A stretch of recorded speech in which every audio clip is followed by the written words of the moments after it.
പണ്ടൊരിക്കൽ പ്രതാപശാലിയായ ഒരു രാജാവുണ്ടായിരുന്നു.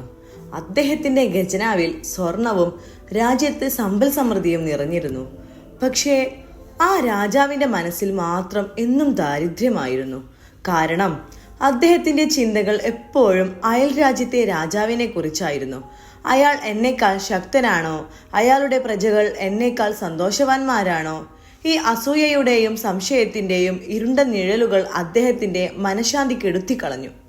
കൊട്ടാരത്തിലെ വിഭവസമൃദ്ധമായ ഭക്ഷണം അദ്ദേഹത്തിന് ആസ്വദിക്കാനായില്ല. ആഘോഷങ്ങളിൽ സന്തോഷം കണ്ടെത്താനായില്ല. തന്റെ സന്തോഷത്തിന്റെ താക്കോൽ മറ്റാരുടെയോ കയ്യിലാണെന്ന് അദ്ദേഹം വിശ്വസിച്ചു. അങ്ങനെയിരിക്കെ ഒരു രാത്രിയിൽ രാജാവ് ഒരു വിചിത്രമായ സ്വപ്നം കണ്ടു. നിശബ്ദതയിൽ ഒരു ഗാംഭീര്യമുള്ള ശബ്ദം അദ്ദേഹത്തോട് സംസാരിച്ചു. അല്ലയോ രാജാവേ, നിന്റെ ദുരിതങ്ങൾ അവസാനിക്കാൻ നീ ആഗ്രഹിക്കുന്നുവോ? എങ്കിൽ കേൾക്കുക. നിന്റെ രാജ്യത്തിന്റെ പേര് മാറ്റുക, നീ താമസിക്കുന്ന കൊട്ടാരം മാറ്റുക, നിന്റെ പ്രിയപ്പെട്ട രാജ്ഞിയെ മാറ്റുക, നിന്റെ വിശ്വസ്തരായ ഉപദേഷ്ടാക്കളെ മാറ്റുക, പോരാത്തതിനെ കണ്ണാടിയിൽ കാണുന്ന നിന്റെ മുഖം പോലും മാറ്റുക. പക്ഷെ ഒന്നോർക്കുക, ഇതെല്ലാം മാറിയാലും ശരി, നിന്റെ ഉള്ളിലെ നീ പഴയതുപോലെ തുടരുന്നിടത്തോളം കാലം നീ പഴയ ദുഃഖിതനായ രാജാവ് തന്നെയായിരിക്കും. പുറത്തല്ല മാറ്റം വരേണ്ടത്, നിന്റെ ഉള്ളിലാണ്. യഥാർത്ഥത്തിൽ മാറേണ്ടത് നീയാണ്. ആ ശബ്ദം അവസാനിച്ചതും രാജാവ് ഞെട്ടിയുണർന്നു.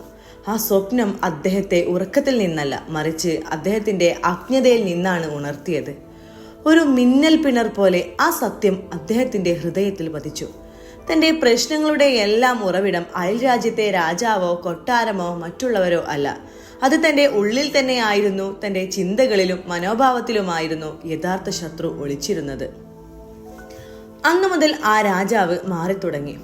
അദ്ദേഹം മറ്റുള്ളവരുമായി സ്വയം താരതമ്യം ചെയ്യുന്നത് നിർത്തി. പകരം തന്റെ രാജ്യത്തിന്റെ നന്മയ്ക്കും ജനങ്ങളുടെ സന്തോഷത്തിനും വേണ്ടി പ്രവർത്തിക്കാൻ തുടങ്ങി. തന്റെ ചുറ്റുമുള്ളവരുടെ സ്നേഹവും വിശ്വസ്തതയും അദ്ദേഹം തിരിച്ചറിഞ്ഞു. എപ്പോഴാണോ അദ്ദേഹം തന്റെ ഉള്ളിലേക്ക് നോക്കാൻ തുടങ്ങിയത്, അപ്പോൾ മുതൽ അദ്ദേഹത്തിന് പുറത്തുള്ള ലോകം മനോഹരമായി തുടങ്ങി.